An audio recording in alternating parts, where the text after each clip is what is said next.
Friends, as promised economics survey గురించి డీటెయిల్డ్గా video అనేది నేను చేస్తా అన్నాను. సో దానికోసమే ఈ పర్టికులర్ వీడియో. ఫస్ట్ పాయింట్, ఈ పర్టికులర్ డాక్యుమెంట్ చాలా వాస్ట్, ఆల్మోస్ట్ 740 పేజెస్ తోటి మనకి పర్టికులర్ సర్వే వచ్చింది. సో ఈ 740 pages point by point discuss చేసుకోవటం చాలా టీడియస్, ప్లస్ చాలా పెద్ద వీడియో అయిపోతుంది, మీరు కూడా బోర్ అయిపోతారు. సో ఈ పర్టికులర్ సర్వేలో వచ్చిన ఇంపార్టెంట్ పాయింట్స్ ఫ్యూచర్లో చిన్న పార్ట్స్ తోటి మనం కవర్ చేయటం డెఫినెట్లీ డీటెయిల్డ్గా అక్కడ ఎక్స్ప్లెనేషన్ అనేది మనం చూసుకుంటాము. కానీ ఇవాళ ఈ పర్టికులర్ వీడియోలో మనం దీన్ని ఒక సిరీస్గా వెళ్తున్నాము. ఒక సిరీస్గా ఒక 6 to 7 వీడియోస్ వస్తాయి related to economics survey. So ఈ సిరీస్ ఎందుకంటే ఈ 740 పేజెస్ కూడా మనం ఇంపార్టెంట్ పాయింట్స్ తీసుకొస్తే అది కూడా ఆల్మోస్ట్ ఒక 100 పేజెస్ దాకా అయినాయి. సో అది కూడా ఒక ఎలాబరేటెడ్గా మనం వెళ్ళామనుకో, అది క్లియర్ టు 6 to 7 వీడియోస్, అది కూడా 30 to 40 minutes ఎంత కాకపోయినా కూడా మనకు వచ్చింది. సో ఇది సిరీస్ అనేది మీరు ఫాలో అవ్వండి. ఇండియన్ ఎకానమీ గురించి ఇంకా డీటెయిల్డ్గా మీకు ఐడియా వచ్చింది, ఆ క్లారిఫికేషన్ వచ్చింది. సో దీనివల్ల మీరు నాలెడ్జ్ పాయింట్ ఆఫ్ వ్యూ తోటి కూడా ఇంకా డెప్త్లో వెళ్తారు. రెండోది, ఇన్వెస్ట్మెంట్ పాయింట్ ఆఫ్ వ్యూ తోటి మీరు ఇండియా ఏ డైరెక్షన్లో వెళ్తుంది, ఎక్కడ మనం ఆలోచనతోటి ఏ ఇండస్ట్రీ మీద మనం ఫోకస్ చేయాలి అనే క్లారిటీ మీకు ఈ సర్వే, ప్లస్ దీంతో పాటు మనం బడ్జెట్ అనేది కూడా పెడతాము. ఆ 2 నంబర్స్ మీకు అధికంగా మీకు ఐడియా అనేది ఇస్తాయి. సో ప్రొసీడ్ అవుదాము. ఎకనామిక్ సర్వేలో 16 చాప్టర్స్ ఉంటాయి. ఆ 16 చాప్టర్స్ మనకి 1 by 1 ప్రతి ఒక్క చాప్టర్ యూనిక్ టాపిక్ కవర్ చేస్తుంది ఇండియన్ ఎకానమీ గురించి. సో మీరు 1 by 1 ప్రతిదీ చెక్ చేసుకోవచ్చు. సో ఫస్ట్ చాప్టర్ నుంచి మొదలు పెడదాము. State of economy and India as a country ఏ సిచ్యువేషన్లో ఉన్నారు. సో ప్రతి కంట్రీ గురించి మనం మాట్లాడుకుంటుంటే GDP numbers important. So real GDP 6.5 నుంచి 7% తోటి కంటిన్యూస్లీ మనకి యావరేజ్గా మనం ఈ రేంజే మనం చూస్తున్నాము ఫర్ క్వైట్ టైం. సో ఆ నంబర్ కూడా చూస్తే టాప్ 3 ఫాస్టెస్ట్ గ్రోయింగ్ ఎకానమీస్లో ఇండియా పేరు ముందుగానే ఉంటుంది. ఇది కొన్ని పెద్ద డెవలప్డ్ ఎకానమీస్ కన్నా బెటర్ అనేది మనకి ఇక్కడ నంబర్ ఈ పర్టికులర్ సర్వే అనేది చూపిస్తుంది. సో ఈ గ్రోత్ తోటి మనకి తెలుస్తుంది ఏంటంటే, బయట గ్లోబల్ ఎన్విరాన్మెంట్ వీక్ ఉన్నా కూడా ఇండియా ఇప్పుడు కూడా రిలేటివ్ స్ట్రెంగ్త్ తోటి ముందుకెళ్తున్నారు అనేది మనకి ఇక్కడ చెప్తున్నాం. So nominal GDP number 9 to 10%. So చాలామందికి ఈ నామినల్ జీడిపి ఇంకా రియల్ జీడిపిలో డిఫరెన్స్ అనేది తెలీదు. సో నామినల్ జీడిపి అనేది రియల్ జీడిపి ప్లస్ ఇన్ఫ్లేషన్ అనేది నేను ఈ రెండింటిని యాడ్ చేసుకుంటే నాకు నామినల్ జీడిపి అనేది మనం ఇక్కడ చెప్తున్నాము. సో ఇందాక రియల్ జీడిపి ఒక 7% అన్నాము, ఇక్కడ నామినల్ జీడిపి 10 అన్నాము. సో ఇండియా ఇన్ఫ్లేషన్ దగ్గర 3% అనేది మనకి ఇక్కడ తెలుస్తుంది. సో ఈ విధంగా మనం nominal GDP, real GDP, inflation ఈ మూడిట్లో మనం క్లారిటీ అనేది తీసుకొని రావచ్చు. సో దీంట్లో 1 by 1 తెలుసుకుంటుంటే నామినల్ జీడిపి ఎందుకు పెరుగుతుంది అనే మాట అడుగుతుంటే, ట్యాక్స్ బేస్ స్ప్రెడ్ అవుతుంది, గవర్నమెంట్ రెవెన్యూస్ పెరుగుతున్నాయి, ప్లస్ ఈ 2 జరుగుతుంటా మనకేంటంటే డెట్ కూడా బెటర్ సిచ్యువేషన్లో ఉన్నారు. సో ఇది నంబర్స్ తర్వాత మనం చూద్దాము. సో డెట్, అప్పు. సో ఏదైనా కంట్రీ ఎక్కువ అప్పులో ఉంటే దాని ప్రభావం మన రీటైల్ ఇన్వెస్టర్స్ మీద కూడా ఇంపాక్ట్ అవుతుంది. సో అది మార్కెట్కి కూడా నచ్చదు, స్టాక్ మార్కెట్కి కూడా నచ్చదు, అది మనకి అసలు నచ్చకూడదు. So nominal GDP in rupee terms తోటి మనం మాట్లాడుకుంటే దగ్గర 300 లక్ష కోట్ల రూపాయలు అనేది మనకి నంబర్ మనకి ఇక్కడ తెలుస్తుంది. సో ఇక్కడ important so physical numbers plus proper budgeting ఒక ప్లాన్ తోటి ముందుకెళ్ళాలి ఎకానమీ అనేది మనకి సర్వే చెప్తుంది. సో గ్రోత్ వెనకాల ఒక బ్యాక్ బోన్ ఏంటి అనేది కన్జంప్షన్. సో ఇండియా ఒక హై కన్జంప్షన్ కంట్రీ మనం చెప్పుకోవచ్చు.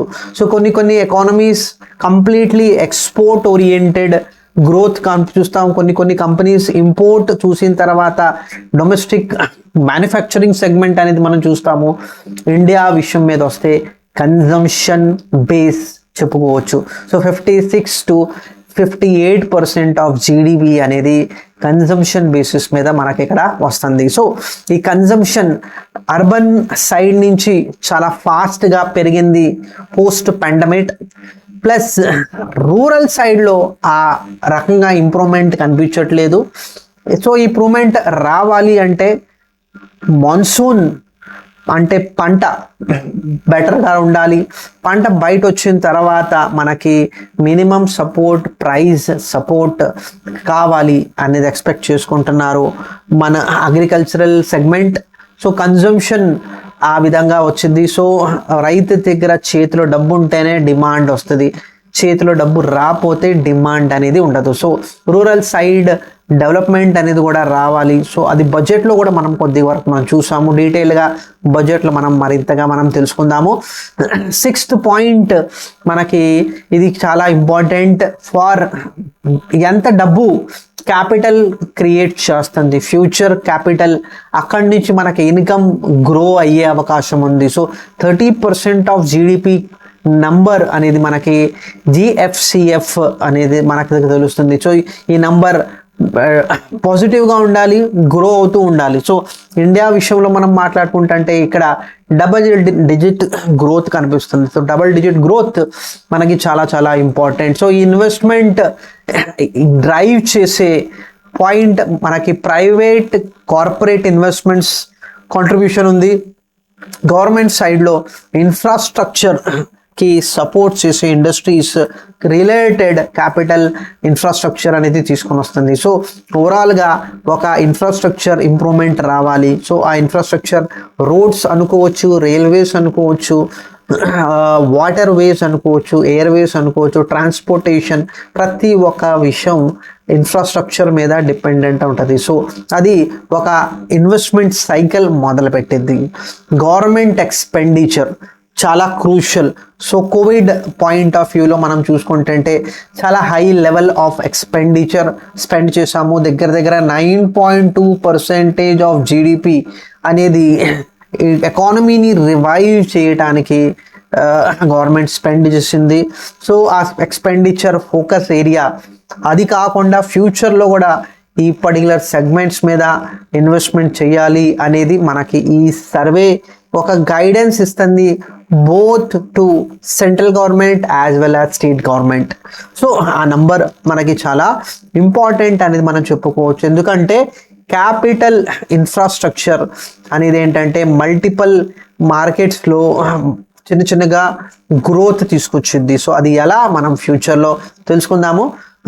ఇండియన్ ఎకానమీ గురించి మనం మాట్లాడుతుంటే ఈ 3 సెగ్మెంట్స్ మనకి ఇంపార్టెంట్. సర్వీస్ చాలా డామినెంట్గా ఉంది. ఇండస్ట్రీస్ మనకి 28 to 29%, అగ్రికల్చరల్ స్టిల్ 15 to 16%. ఇది ఇంకా చాలా చాలా తక్కువ. ఎందుకంటే ఇవాళ కూడా close to 55 to 60% of population అనేది అగ్రికల్చర్ సెగ్మెంట్లో ఉన్నారు. So 60% of Indian population 15 to 16% GDP contribute చేస్తుంది అనేది మంచిది కాదు. సో ఈ పర్టికులర్ సెగ్మెంట్ పాయింట్ ఆఫ్ వ్యూలో సర్వీస్ స్ట్రాంగ్ ఉంది.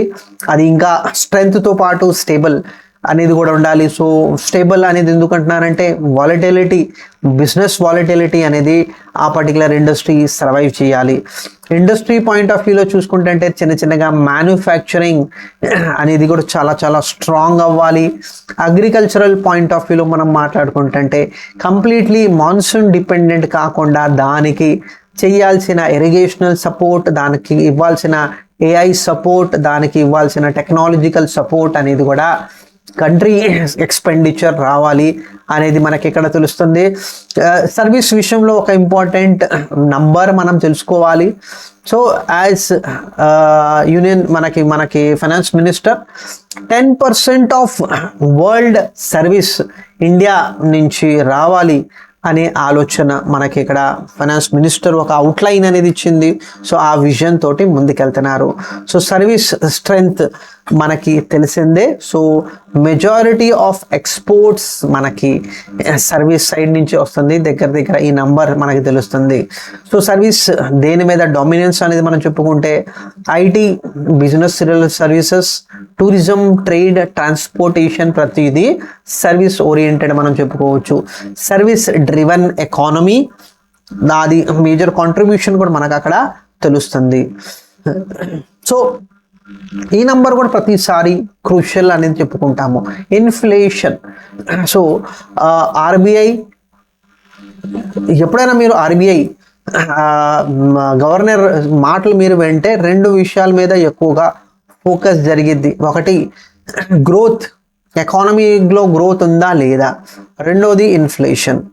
సో ఈ రెండింటి మీదని బ్యాలెన్స్ చేసుకుంటానికి చేయాల్సిన అన్ని measures RBI under monetary policy తీసుకొని వస్తారు. ప్లస్ గవర్నమెంట్ ఫిజికల్ పాలసీని ఇంప్లిమెంట్ చేసే ప్రాసెస్ అనేది ఆర్బీఐ ఇంప్లిమెంటేషన్ వెళ్ళింది. సో గ్రోతా, ఇన్ఫ్లేషనా? సో కరెంట్ సిచ్యువేషన్లో ఇన్ఫ్లేషన్ చూసుకుంటుంటే రేంజ్ బౌండ్ మనకు కనిపిస్తుంది. కోర్ ఇన్ఫ్లేషన్ కూడా మనకి రేంజ్ బౌండ్ కనిపిస్తుంది. ఫుడ్ ఇన్ఫ్లేషన్ విషయం మీద కొద్దిగా వాలటిలిటీ ఎక్స్పెక్ట్ చేస్తున్నాము, కానీ దాని మీద కూడా కొన్ని పాలసీ మెజర్స్ తోటి దాన్ని కూడా మనం కంట్రోల్ చేసుకుంటున్నాము అనేది మనకి సర్వే చెప్తుంది. సో ఇన్ఫ్లేషన్ గ్రోత్కి చాలా ఇంపార్టెంట్ పాయింట్ చెప్పుకోవచ్చు. సో ఆర్బీఐ చేసేది పాలసీ రేట్స్ని ఇంక్రీజ్ చేయటం, తగ్గియటం. సో లిక్విడిటీని కరెక్ట్ మేనేజ్ చేసుకునే ఆలోచనతోటి ఆర్బీఐ మానిటరీ స్టెబిలిటీ యాక్షన్స్ తీసుకుంటాయి. సో ఆ యాక్షన్స్లో ఇన్ఫ్లేషన్ ప్లస్ గ్రోత్, ఇందాక నేను చెప్పినట్టు ఈ రెండు చాలా ఇంపార్టెంట్ నంబర్స్ అనేది మనం ఎక్స్పెక్ట్ చేసుకోవచ్చు from monetary policy. Physical health. So physical deficit మనం చెప్పుకుంటే ఈ నంబర్ అప్రాక్సిమేట్లీ 5.8 నుంచి 5.9% ఆఫ్ జీడిపి అనేది మనకి ఇక్కడ ఆ వేలో వెళ్తున్నాము. కానీ రీసెంట్గా మనకి వచ్చిన బడ్జెట్లో మన GDP 4.4% of GDP is physical deficit. So ఈ నంబర్ మనకి ఇంకా ఎందుకు ఇంపార్టెంట్ అంటే 9.2 ఉండేది 5 years బ్యాక్. సో 2021-22లో బడ్జెట్ వచ్చినప్పుడు 9.2 ఉన్నది. దాన్ని మేము బై 2026 4.5 ఆర్ దానికన్నా కింద తెచ్చే ప్రయత్నం అనేది చేస్తాము. సో అది 4.4 దాకా తీసుకొచ్చారు. చాలా important point. So tax buoyancy. So revenue strength, ఒక ఎకానమీ, ఒక గవర్నమెంట్ రెవెన్యూ స్ట్రెంగ్త్ మనకు తెలుసుకోవాలంటే ట్యాక్స్ బాయన్సీ అనేది మనకి మోర్ దాన్ 1 కనిపించాలి. సో అది ఉంటే బాగుంటుంది. సో కలెక్షన్స్ అనేది ఎక్స్పెండిచర్ కన్నా ఎక్కువగా పేస్ తోటి పెరగాలి. స్ట్రెంగ్త్, ఇవన్నీ నంబర్స్ అనేది ఇండియా యాజ్ అ ఎకానమీ ఎంత స్ట్రాంగ్గా ఉంది అనేది మనకి ఇక్కడ తెలుస్తుంది. So current account deficit. So export import numbers చూస్తుంటే మనం ఇప్పుడు డెఫిసిట్లో ఉన్నాము. సో ఇంపోర్ట్ నంబర్స్ చాలా హెవీగా మనం చేసుకుంటాము. వీఆర్ చాలా ఎక్కువగా మనం ఆయిల్, చాలా ఎక్కువగా మనం గోల్డ్, ఇవన్నీ మనం ఇంపోర్ట్ తీసుకుంటాము. సో దాని బిల్స్ చాలా ఎక్కువగా స్పెసిఫిక్లీ మార్కెట్ ఫ్లక్చుయేషన్స్ మీద ఇంపాక్ట్ ఎక్కువ ఉంటుంది. సో దానివల్ల కూడా మనకి కరెంట్ అకౌంట్ డెఫిసిట్ అనేది కూడా మనకి రేంజ్ బౌండ్ మనం చూస్తున్నాము. సో ఇక్కడ కరెంట్ అకౌంట్ డెఫిసిట్లు మనకి goods and services. So goods and సర్వీసెస్లో ఇక్కడ ఇంపోర్ట్ అండ్ ఎక్స్పోర్ట్, ఇక్కడ ఇంపోర్ట్ అండ్ ఎక్స్పోర్ట్, ఈ అన్నీ కలిపి మనకి కరెంట్ అకౌంట్ డెఫిసిట్ నంబర్ అనేది మనకి తెలుస్తుంది. సో ఇది numbers, external numbers, global numbers తోటి చాలా crucial. Foreign exchange reserve. So India strength మనకి ఇక్కడ తెలుస్తుంది. కరెంట్లీ ఇది 700 కన్నా ఎక్కువగానే ఉన్నట్టు మనకి ఇక్కడ నంబర్, యాక్చువల్ నంబర్ చెప్పుకుంటే. So 700 billions. ఇంపార్టెన్స్ ఏంటంటే దగ్గర దగ్గర ఒక 11 నెల ఇంపోర్ట్స్ సిట్యుయేషన్ వర్స్గా అవుతే మనం 11 months కోసం మనం ఆ బిల్స్ మనం పే చేసుకోవచ్చు ఫర్ ఆర్ ఇంపోర్ట్స్. అంత స్ట్రెంగ్త్ మనకుంది. సో గ్లోబల్ వాలటిలిటీ ఉన్నప్పుడు మనకి ఫారెన్ ఎక్స్చేంజ్ రిజర్వ్ మనం యూజ్ చేసుకోవచ్చు అనేది మనకి ఇక్కడ తెలుస్తుంది. డెఫినెట్లీ ఈ నంబర్ చాలా చాలా ఎక్కువగా అనిపించింది, కానీ దీనికన్నా ఎక్కువగా ఫారెన్ ఎక్స్చేంజ్ రిజర్వ్ మెయింటైన్ చేసే కంట్రీస్ కూడా ఉన్నారు. For example Japan and China. So ఇంకా ముందుకు వెళ్ళాలి మనం.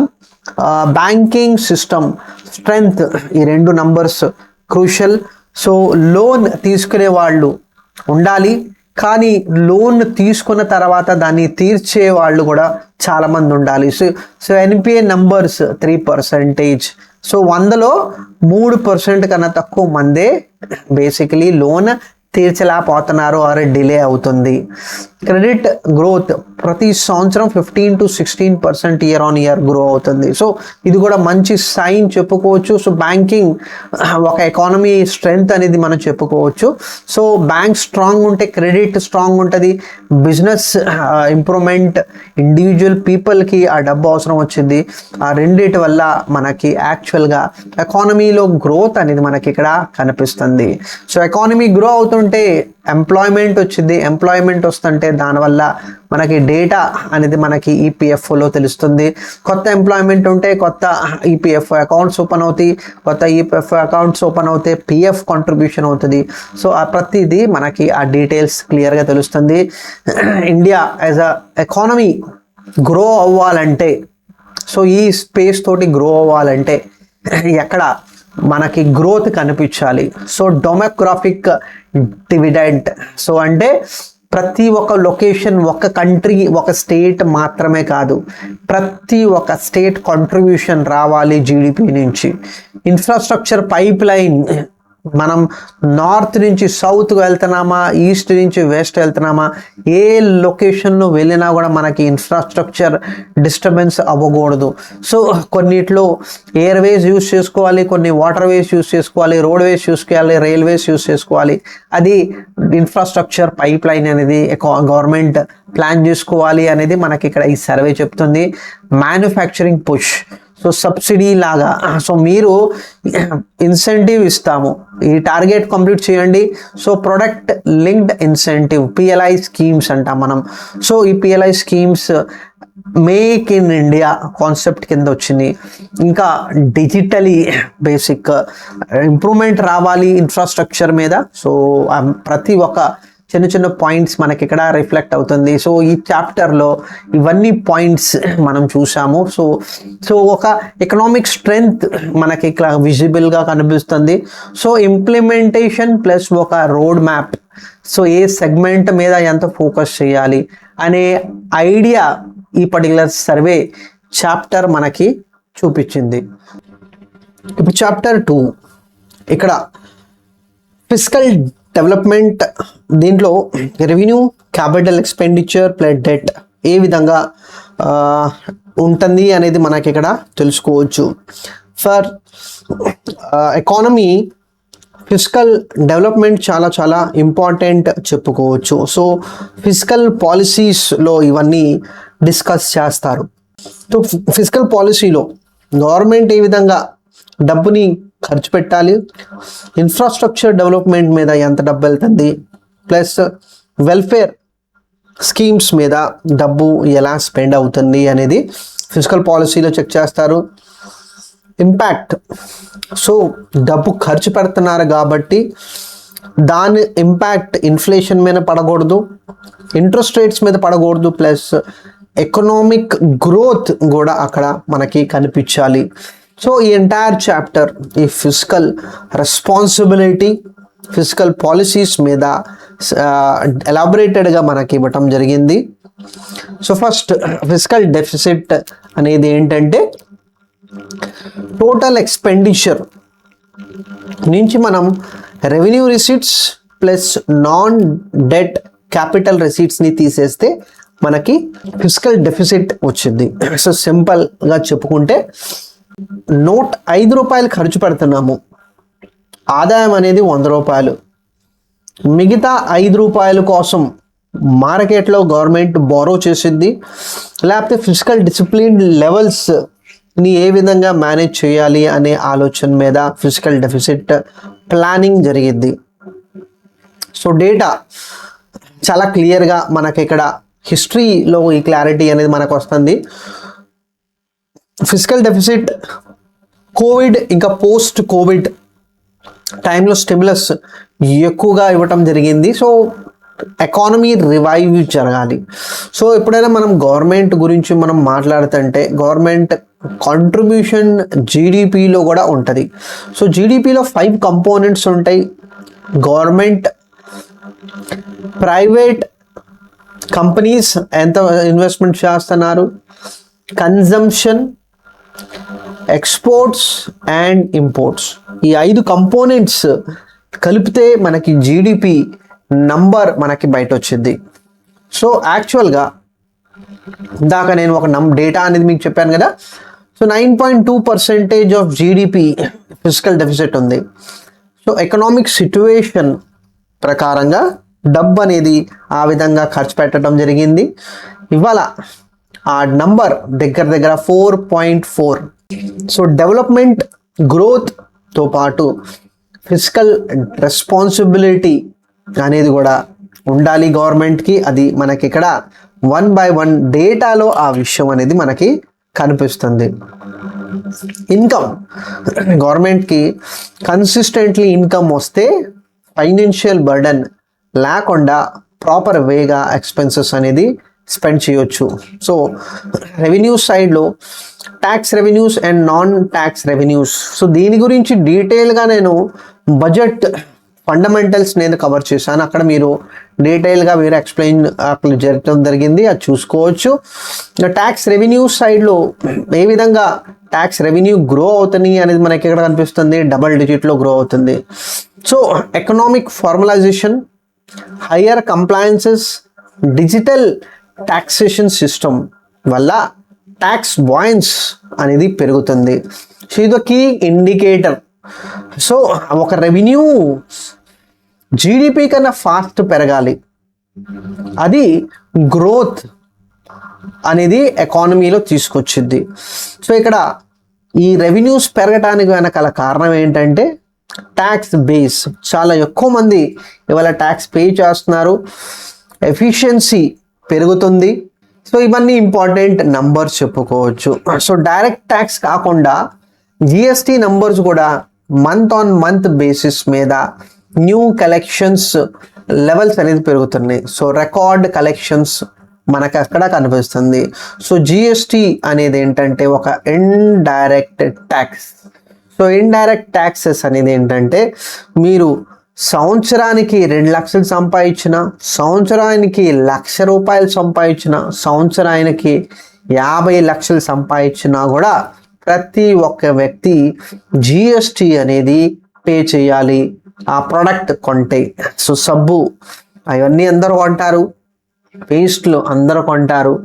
సో ఇంట్లో మనం వాడే వస్తువుల మీద జిఎస్టీ తీసుకోవడం జరుగుతుంది. ఆ జిఎస్టీ ప్రతి ఒక్కరు పే చేస్తారు. సో ఈ జిఎస్టీ కలెక్షన్స్, కన్జంప్షన్ పెరుగుతుంది కాబట్టి జిఎస్టీ కలెక్షన్ పెరుగుతుంది, కంప్లయన్సెస్లో ఇంప్రూవ్ అవుతుంది. సో ఎవరెవరు జిఎస్టీ కోసం అప్లై చేయాలి, అప్లికేబుల్ అవుతారు అనే ఆ క్లారిటీ అనేది సిస్టమ్ తీసుకొస్తుంది.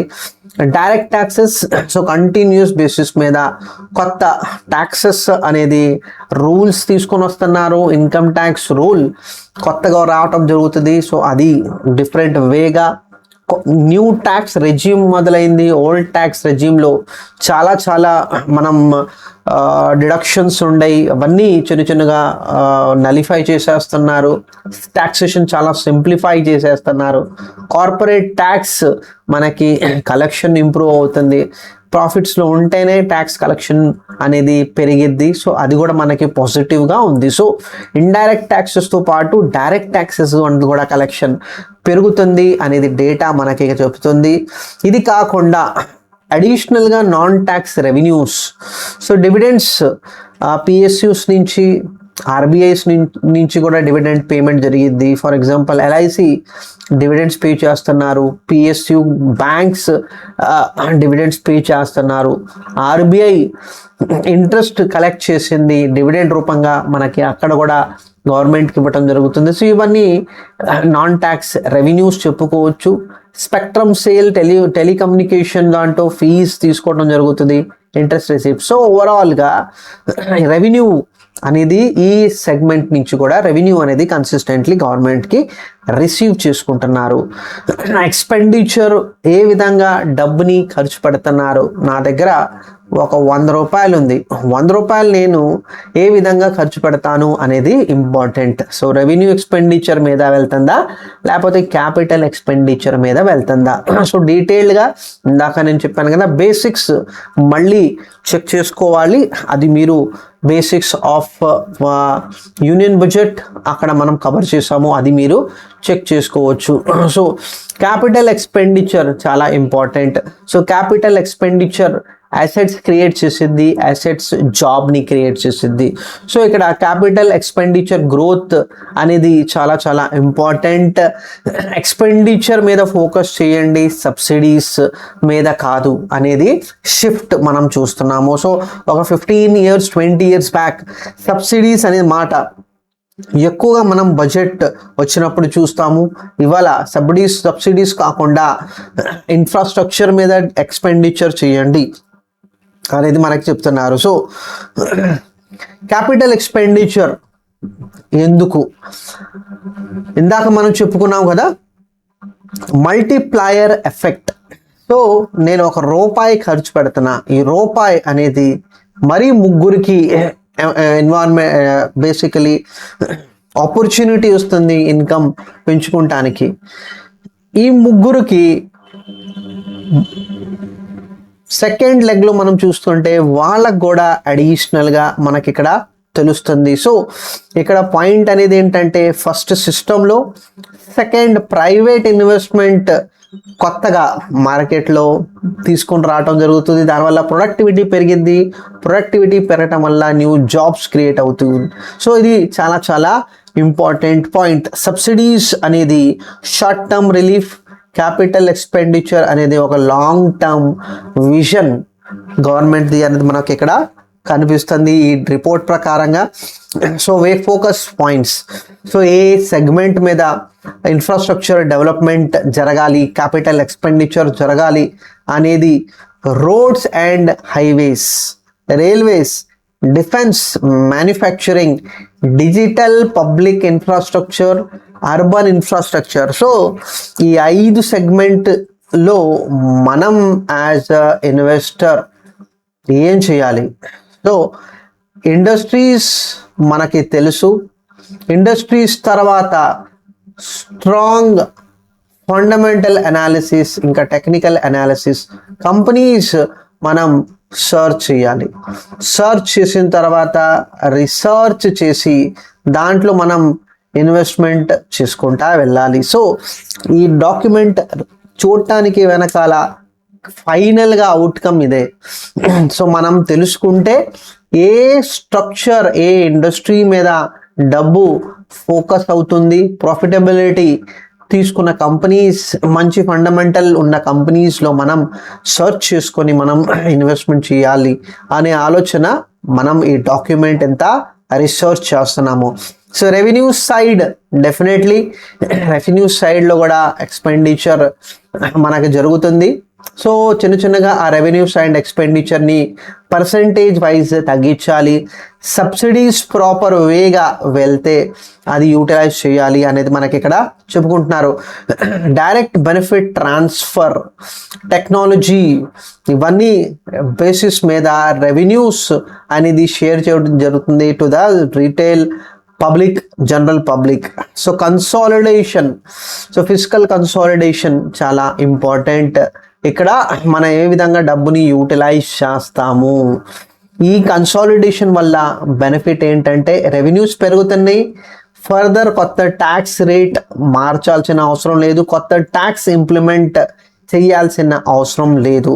సో నాన్ ప్రొడక్టివ్ స్పెండింగ్ని తగ్గించుకొని ప్రొడక్టివ్ గ్రోత్ మీద ఫోకస్ చేసుకోండి అనేది మనకి డాక్యుమెంట్ అనేది చెప్తుంది.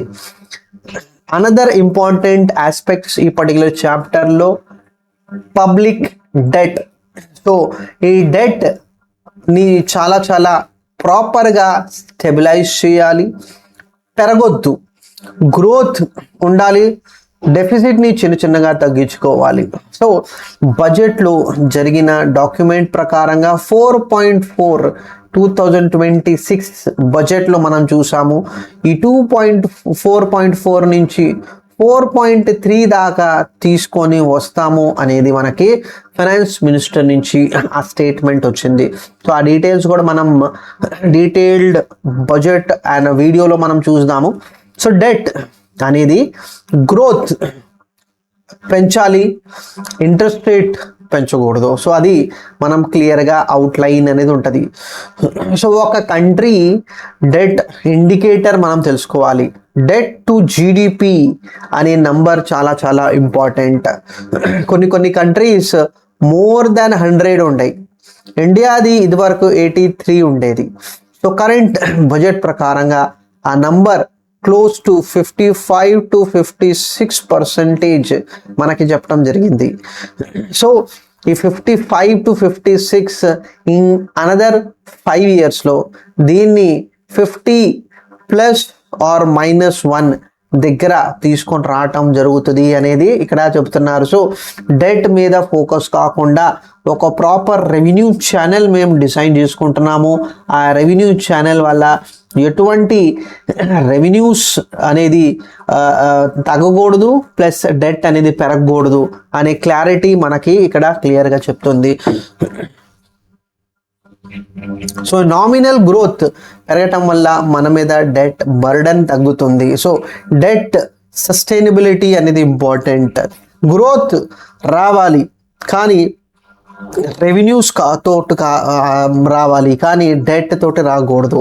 సో ఆ పాయింట్ మనం క్లియర్గా అర్థం చేసుకోవాలి. పేమెంట్స్ అనేది కన్సిస్టెంట్లీ మనం ఏ దానికోసం మనం లోన్ తీసుకుంటున్నాము, అన్నెసెసరీ లోన్ మనం వెళ్ళకూడదు అని బేసిస్ మీద స్ట్రక్చర్ ఏమవుతుందంటే ఫ్యూచర్ ఇంట్రెస్ట్ రేట్స్ బర్డన్ తగ్గాలి.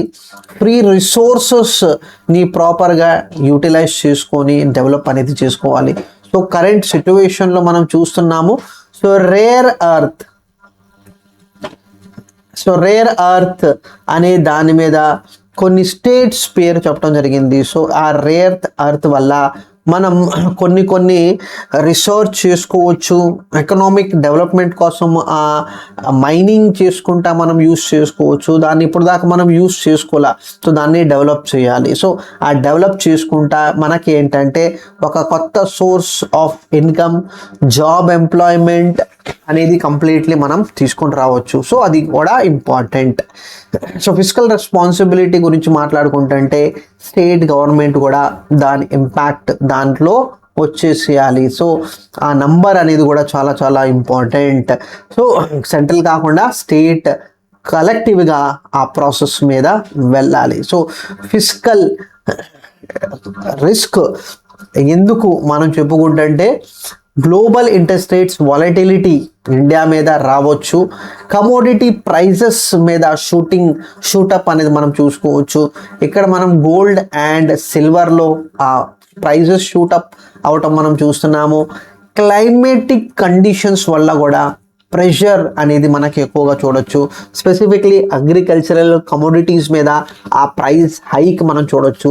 సో ఇవన్నీ వల్ల వీటి వల్ల కూడా కొన్ని సిచ్యువేషన్లో గవర్నమెంట్ అనేది ఒత్తిడి పడవచ్చు. So stability, so physical responsibility కింద స్టెబిలిటీ అనేది ఎకానమీలో ఉండాలి అనేది ఈ డాక్యుమెంట్ మనకి చెప్తుంది.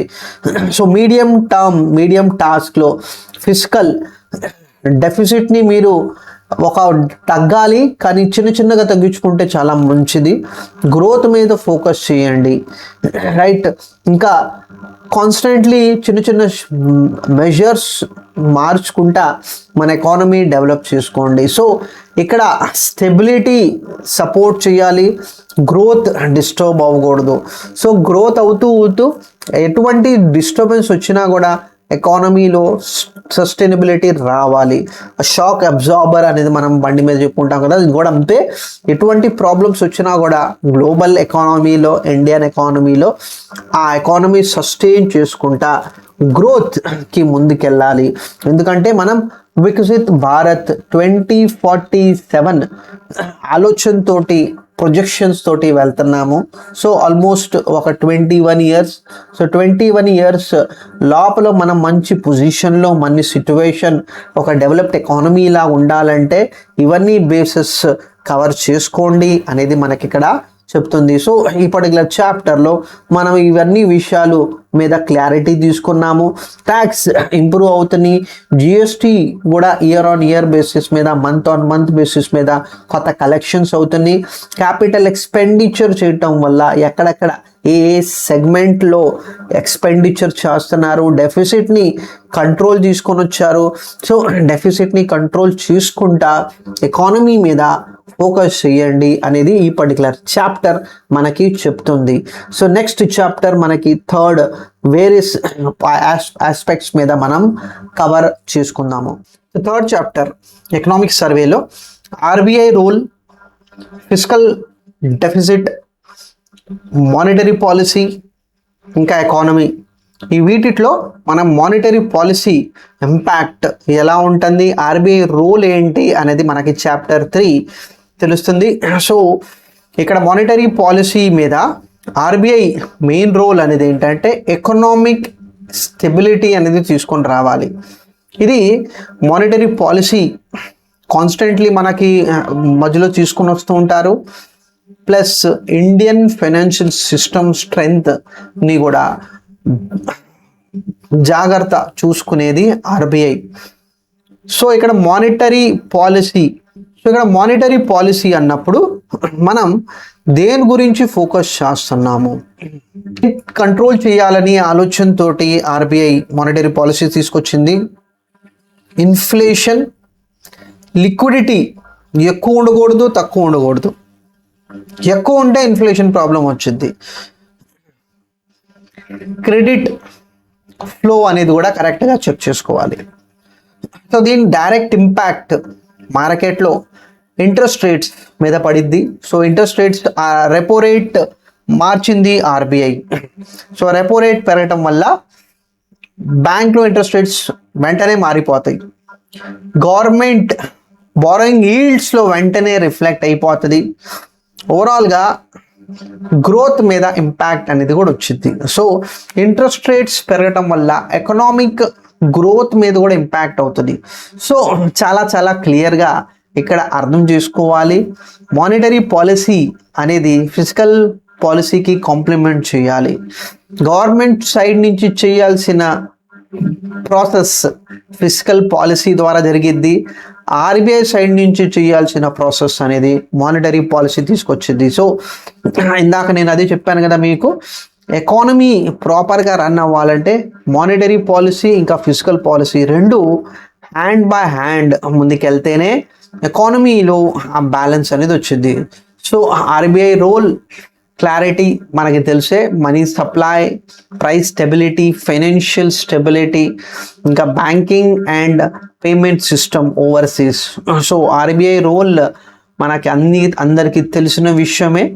సో ఆ డీటెయిల్ అనేది క్లారిటీగా ఇక్కడ మనకి తెలుస్తుంది. సో క్యాష్ సప్లై చూసుకుంటారు, ప్లస్ మార్కెట్ స్టెబిలిటీ అనేది కూడా చెక్ చేసుకుంటారు. సో ఆ డెట్ మార్కెట్లో short term papers, money market అంటాం మనం దాన్ని స్టెబిలైజ్ చేస్తారు. ప్లస్ మనకి ఫారెన్ ఎక్స్చేంజ్ పేమెంట్ సిస్టమ్ని కూడా మానిటర్ చేసుకుంటుంది RBI. Inflation, so monetary policy committee policy రేట్స్లో మార్పులు ఏ పాయింట్ ఆఫ్ వ్యూలో చూస్తారంటే 4% ప్లస్ అండ్ -2 అనేది మనకి ఎక్కడ కలుస్తుంది. సో రేంజ్ అనేది ఏంటంటే 6 నుంచి 2 ఈ రేంజ్లో ఒకవేళ ఇన్ఫ్లేషన్ ఉంటే ఆర్బీఐకి ప్రాబ్లం ఉండదు. ఈ రేంజ్ కన్నా పైకి వెళ్ళినా ఈ రేంజ్ కన్నా కింద ఉన్నా అక్కడ ఆర్బీఐ అనేది మేజర్ స్టెప్స్ తీసుకోవాల్సిన అవసరం వచ్చింది. సింపుల్ ఇండికేషన్, రెపో రేట్ 4% నుంచి 6.5% పెరగటం జరిగింది. సో ఈ పెరగటం కారణం ఏంటంటే ఇందాక మనం క్యాపెక్స్ చూసాము. సో క్యాపిటల్ ఎక్స్పెండిచర్ అయినప్పుడు మార్కెట్లో డబ్బు అనేది ఫ్లో అవుతుంది.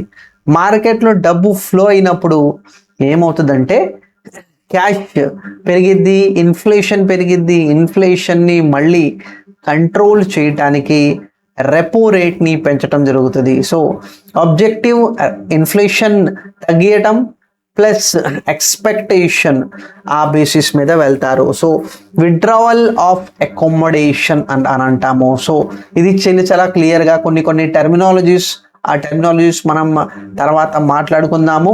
సో పాలసీ రేట్స్లో withdrawal of accommodation, calibrated tightening, ఇవన్నీ టెర్మినాలజీస్ మీద మనం మాట్లాడతాము. ఇన్ఫ్లేషన్ ఈజింగ్ అవుట్, కరెంట్ సిచ్యువేషన్లో ఇన్ఫ్లేషన్ ఒక ప్రాబ్లం కాదు ఇవాళ. సో ఫుడ్ ఇన్ఫ్లేషన్లో వాలటిలిటీ ఉంది, కానీ అది కూడా మేనేజ్ చేసుకోవచ్చు అనేది ఆర్బీఐ చెప్తుంది. అండ్ ఎకనామిక్ సర్వే రిపోర్ట్ కూడా చెప్తుంది. సో ఇన్ఫ్లేషన్ డౌన్ ఉంటే ఇందాక నేను చెప్పాను, గ్రోత్ మీద ఎకానమీ ఫోకస్ చేసుకోవచ్చు. సో కరెంట్ సిచ్యువేషన్లో అదే మనకి రిపోర్ట్ చెప్తుంది, గవర్నమెంట్ నుంచి వచ్చిన డీటెయిల్స్ కూడా చెప్తున్నాయి. సో లిక్విడిటీ మెజర్మెంట్ అనేది ఏంటంటే ఇన్ఫ్లేషన్ని తగ్గించడానికి, పెంచడానికి ఆర్బీఐ ఎటువంటి టూల్స్ని యూజ్ చేసింది.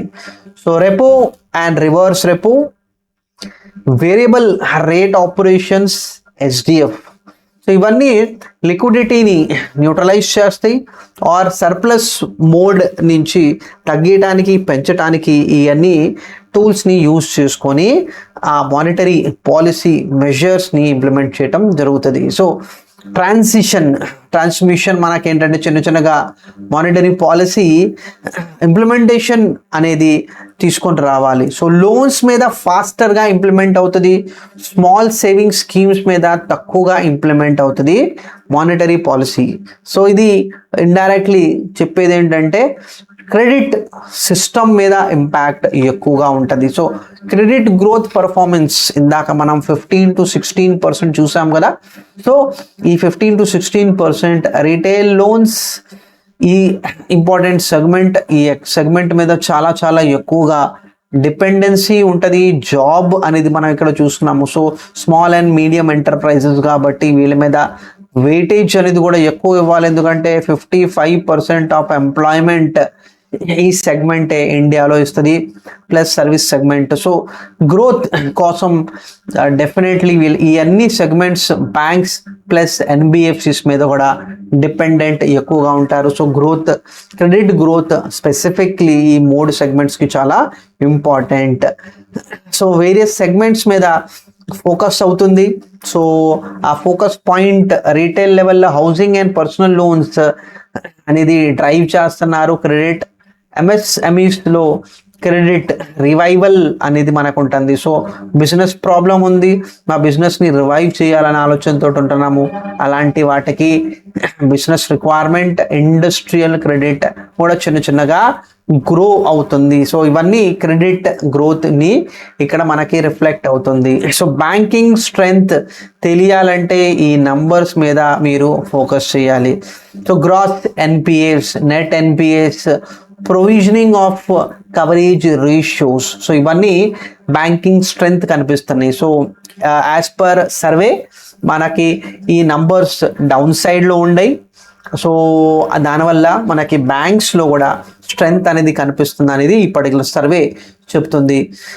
క్యాపిటల్ అడిక్వసీ రేషియో ఇది ఉండాల్సిన దానికన్నా చాలా ఎక్కువగా ఉంది. దానివల్ల కూడా బ్యాంకింగ్ స్ట్రెంగ్త్ మనకి ఇక్కడ కనిపిస్తుంది. సో బ్యాంక్ స్ట్రాంగ్గా ఉంటే క్రెడిట్ ఎక్స్పాన్షన్ కూడా చాలా స్మూత్గా వెళ్ళిపోతుంది. సో బ్యాంక్ స్ట్రెంగ్త్ లేదు అంటే క్రెడిట్ సైడ్లో ప్రాబ్లం వచ్చింది, లోన్స్ మార్కెట్లో వెళ్ళవు. సో ప్రాఫిటబిలిటీ ఆఫ్ బ్యాంక్స్ చూడటానికి మనం ఏమేమి చూడాలి? Return on assets return on equity, interest rate margins and లో ఎన్పిఏస్. సో ఇవన్నీ బ్యాంకింగ్ స్ట్రెంగ్త్ చూపిస్తాయి. సో మీరు కూడా ఫ్యూచర్లో ఏదైనా బ్యాంక్స్ అనలైజ్ చేస్తుంటే ఈ డీటెయిల్స్ మరింతగా డీటెయిల్గా మీరు చెక్ చేసుకోండి. పోయిన సంవత్సరానికి ఈ సంవత్సరం ఇంప్రూవ్ అయిందా, పోయిన సంవత్సరం క్వార్టర్ బై క్వార్టర్లో మార్పు జరుగుతుందా అనేది మీరు ఈ డీటెయిల్స్ చెక్ చేసుకోవాలి. ఎన్బిఎఫ్సిస్లో కూడా చాలా చాలా ఇంప్రూవ్మెంట్ అవసరం ఉంది అనేది ఈ డేటా చెప్తుంది, ప్లస్ బడ్జెట్ కూడా చెప్తుంది. సో రెండు ఎన్బిఎఫ్సి సెక్టర్స్ మీద చాలా చాలా important. So asset quality improve చేసుకోవాలి, రెగ్యులేటరీని కూడా ఇంకా స్ట్రెంథనింగ్ అనేది చేయాలి. సో ఇక్కడ కూడా చాలా చాలా ప్రాబ్లమ్స్ వస్తున్నాయి, స్పెసిఫిక్లీ ఎంఎస్ఎంఈ క్రెడిట్ మీద. సో అక్కడ కూడా దాన్ని కూడా ఈ పర్టికులర్ సిస్టమ్ బాగు చేయండి అనేది మనకి ఇక్కడ చూస్తున్నాము.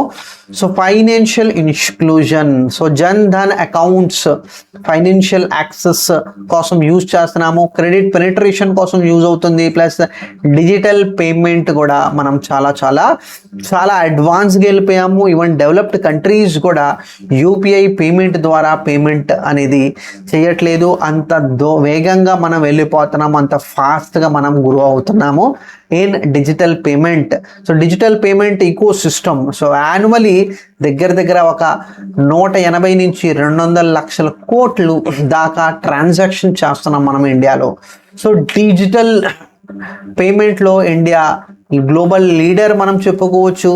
దానివల్ల ట్రాన్సాక్షన్ కాస్ట్ తగ్గిపోయింది, క్యాష్ డిపెండెన్సీ కూడా తగ్గిపోయింది. అంటే టెక్నాలజీని వాడుకుంటా మనం పేమెంట్ సిస్టమ్ని మార్చేసాము.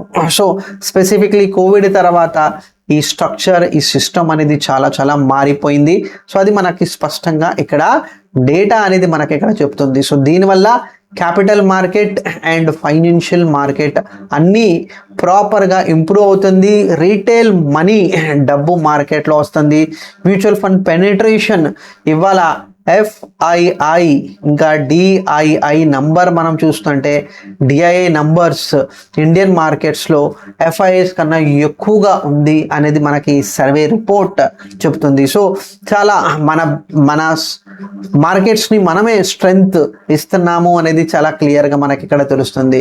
సో ఫైనాన్షియల్ సేవింగ్స్ చెయ్యాలి అంటే బ్యాంక్స్, మ్యూచువల్ ఫండ్స్, ఇన్సూరెన్స్ ఒక ప్రాపర్ వే, దీన్ని మనం ప్రొడక్టివ్ ఇన్వెస్ట్మెంట్ని షిఫ్ట్ చేసుకోవాలి. సో బ్యాంక్స్లో డబ్బు ఉంటే ఒక పర్సెంటేజే మీరు దాన్ని ఉంచేసి మిగతా అమౌంట్ ఇన్వెస్ట్మెంట్కి డైవర్ట్ చేసేసేయాలి, ప్రొటెక్షన్కి డైవర్ట్ చేసేసేయాలి. అన్నెసరీ బ్యాంక్లో మీరు డబ్బు పెట్టుకొని ఉపయోగం లేదు. ఇక్కడ 2.5% మనకి ఇక్కడ ఇంట్రెస్ట్ ఇస్తున్నారు. సో ఓవరాల్గా సేవింగ్స్ని ప్రొడక్టివ్ ఇన్వెస్ట్మెంట్స్ కింద మార్చుకోండి.